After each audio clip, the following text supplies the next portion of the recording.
টানা বৃষ্টিপাতের জেরে ভারতের উত্তরাখণ্ড রাজ্যে তৈরি হয়েছে ভয়াবহ পরিস্থিতি। তারই মধ্যে দেরাদুনে ঘটে গেল হৃদয় বিদারক এক ঘটনা। মেঘ ভাঙা বৃষ্টিতে ফুঁসে ওঠা তমসা নদীতে সবার সামনেই ভেসে গেলেন 10 জন শ্রমিক। এই ঘটনায় অন্তত 6 জনের মৃত্যুর আশঙ্কা করা হচ্ছে। ঘটনার একটি ভিডিও ছড়িয়ে পড়েছে সামাজিক যোগাযোগ মাধ্যমে।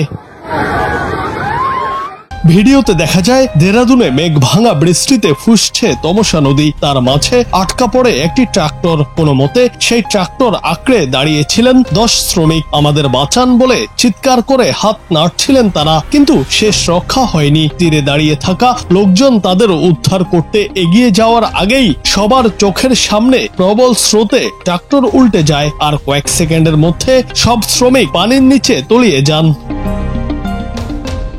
নদীর তীরে দাঁড়িয়ে থাকা মানুষজনকে তখন আতঙ্কে ছুটোছুটি ও চিৎকার করতে দেখা যায়। প্রাথমিকভাবে জানা গেছে শ্রমিকরা খনন কাজে যুক্ত ছিলেন, তবে তাদের ট্রাক্টর কিভাবে নদীর মাঝখানে গিয়ে পড়ল তা জানা যায়নি।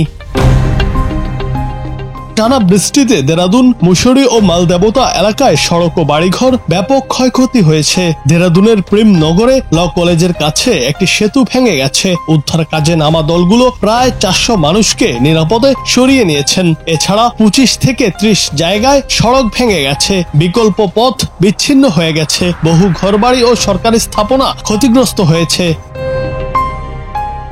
এদিকে রাজ্যের মুখ্যমন্ত্রীর কার্যালয় জানিয়েছে, প্রধানমন্ত্রী নরেন্দ্র মোদী ও কেন্দ্রীয় স্বরাষ্ট্রমন্ত্রী অমিত শাহকে পরিস্থিতি অবগত করা হয়েছে। কেন্দ্রীয় সরকার থেকে সর্বাত্মক সহযোগিতার আশ্বাস দেয়া হয়। ইতিমধ্যে কাজ শুরু করেছে প্রশাসন।